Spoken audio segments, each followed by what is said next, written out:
அபி ராகவ் 2 பேருமே ரூமில் இருக்காங்க. அப்போ ராகவ் சொல்கிறாரு, இங்கே பாரு, உன்னை பார்த்தாலே எனக்கு கோபமாக வருது அப்படின்னு சொல்லிட்டு பயங்கரமாக கோவப்படுறாரு.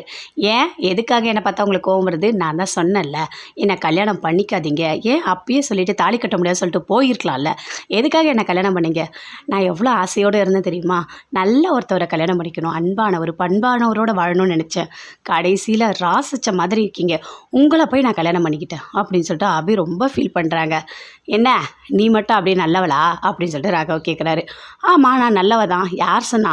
எப்படியாப்பட்டவனை நீ கல்யாணம் பண்ணிக்கணும்னு நினச்சேன்னு எனக்கு தெரியும் அப்படின்னு ராகவ் சொல்கிறாரு. அதை கேட்டோன்னே அபி சொல்கிறாங்க, ஓ அப்போ நான் விக்னேஷை கல்யாணம் பண்ணிக்கிட்டுமான்னு அவர் கேட்கும் போதெல்லாம் நான் சரின்னு சொன்னேன். அப்போது பணக்கார வாழ்க்கை எனக்கு கிடைக்க போதுன்னு நான் நினச்சிருக்கேன்னு அவர் நினச்சிருக்காரு. அதனால தான் விக்னேஷை பற்றி இவர் இப்படி நினைக்கிறாரு அப்படின்னு சொல்லிட்டு பயங்கர கோபமாக அவங்க நினைக்கிறாங்க. இங்கே பாருங்கள், இனிமேல் நான் இந்த வீட்டில் இருக்க மாட்டேன், உங்கள் கூடலாம் நான் வாழணும்னு அவசியமே இல்லை, எனக்கு இந்த வாழ்க்கை வேண்டாம், நான் எங்கள் அம்மா வீட்டுக்கே போகிறேன் அப்படின்னு அபி சொல்கிறாங்க. என்னது, அம்மா வீட்டுக்கு போறியா? அதுக்கு உன்னை கல்யாணம் பண்ணி இங்கே கூட்டிகிட்டு வந்தேன், எங்கள் அம்மா அப்பா எல்லாரும் வந்து உன்னை விட்டுட்டு போனாங்க, நீ என்ன வீட்டுக்கு போகிறேன்னு சொல்கிற அப்படின்னு சொல்லிட்டு ராகவ் சொல்கிறாரு. ஆமாம், உங்கள் கூட அடங்கி ஒடங்கி வாழணும்னு எனக்கு என்ன சட்டமாக என்ன? அப்படிலாம் என்னால் வாழ முடியாது, என்னோடய வாழ்க்கையை நான் சந்தோஷமாக வாழ்வேன், புரியுதா அப்படின்னு சொல்லிட்டு அபி சொல்கிறாங்க. என்னது, நீ சந்தோஷமாக வாழ்வியா? பார்க்கலாமா அப்படின்னு சொல்லிட்டு ராகவ் சொல்கிறாரு. என்ன எதுக்காக இப்படிலாம் பேசிகிட்டு இருக்கீங்க அப்படின்னு சொல்லிட்டு அபியும் பயங்கர கோபமாக பேசிகிட்டு இருக்காங்க.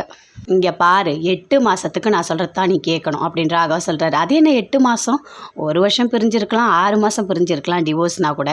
இது என்ன, இது கணக்கே இல்லாமல் 8 மாதம் அப்படின்னு அபி கேட்குறாங்க. ஆமாம், நான் சொல்கிறத நீ கேட்டு தான் ஆகணும், நீ என்னோட கண்ட்ரோலில் தான் இருக்கணும் அப்படின்னு சொல்கிறாரு. இது என்ன தாலி கட்டி கூட்டிகிட்டு வந்தீங்களா, இல்லை வந்து விலங்கு மாட்டி கூட்டிகிட்டு வந்தீங்களா?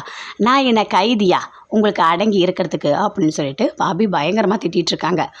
ஆமாம், நான் சொல்கிறத தான் நீ கேட்கணும், நீ மட்டும் கேட்காம போன. உங்கள் அப்பா என்ன சொன்னார்? ஆப்ரேஷன் நான் பண்ணிக்க மாட்டேன்னு சொன்னார். அப்படி பண்ணிக்கலன்னா உங்கள் அப்பா உயிரோடு இருக்க மாட்டார்ல, அதுக்காக தான் நீங்கள் இருக்கணும். ஆமாம், நீ போயிட்டேன்னா பாட்டி கேட்டால் என்ன சொல்லுவ? உன்னை எதுக்காக இங்கே கல்யாணம் பண்ணி கூட்டிகிட்டு வந்தாங்க? சொல்கிற பிச்சை கேளுமா, விட்டு கொடுத்து போமா, பார்த்து வாழ்மாலாம் சொன்னாங்கல்ல, போகிறன்ற அப்படின்னு சொல்லிட்டு ராகவ் சொல்கிறாரு. அப்படியே யோசிக்கிறாரு. ஆமாம்ல, அப்பாவோட ஆப்ரேஷன் ரொம்ப முக்கியம், பாட்டியோட மனசை கஷ்டப்படக்கூடாது அப்படின்னு சொல்லிட்டு அப்படியே அபி யோசிக்கிறாங்க. இங்கே பாருங்கள், நான் இந்த நரகத்திலேயே இருக்கேன், சரியா? நீங்கள் சந்தோஷமாக இருங்க, நீங்கள் என்ன பண்ணாலும் நான் வந்து என் வேலையை பார்த்துக்கிறேன், என்கிட்ட ஆனால் வரவே வராதிங்க அப்படின்னு அபி சொல்கிறாங்க. அப்படியா? அப்படிலாம் ஒன்றுமே கிடையாது, எல்லா விஷயத்தையும் நான் சொல்கிறத மட்டும்தான் நீ கேட்கணும், உன் இஷ்டத்துக்கு இங்கே ஒன்று கூட நடக்கவே நடக்காது அப்படின்ற ராகவ் சொல்கிறாரு. அப்படியே அபி ரொம்ப ஃபீல் பண்ணுறாங்க. நடந்த கல்யாணத்தை எல்லாத்தையுமே யோசித்து பார்க்குறாங்க, விக்னேஷ் கூட பேசுனது எல்லாத்தையுமே நினச்சி பார்க்குறாங்க. கடவுளே, எனக்கு ஏன் இப்படி ஒரு வாழ்க்கையை கொடுத்த அப்படின்னு சொல்லிட்டு கேட்குறாங்க.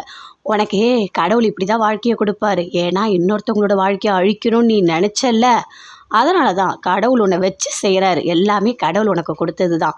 நல்லது நினச்சா நல்லதே நடக்கும், கெட்டது நினச்சா கெட்டது தான் நடக்கும், அதனால தான் உனக்கு இப்படி நடந்திருக்கு அப்படின்னு ராகவ் சொல்கிறாரு. அப்படியே அபி பயங்கரமாக அழுதுகிட்டே இருக்காங்க, ரொம்ப ஃபீல் பண்ணுறாங்க வாழ்க்கையை நினச்சி. அழு நல்லா அழு, உனக்கு எவ்வளோ அழணும்னு தோணுதோ அழு அப்படின்னு சொல்லிட்டு ராகவ் சொல்கிறாரு. நான் பெட்டில் படுக்கிறேன், நீ கீழே படு அப்படின்னு சொல்கிறாரு. கோவம் வருது.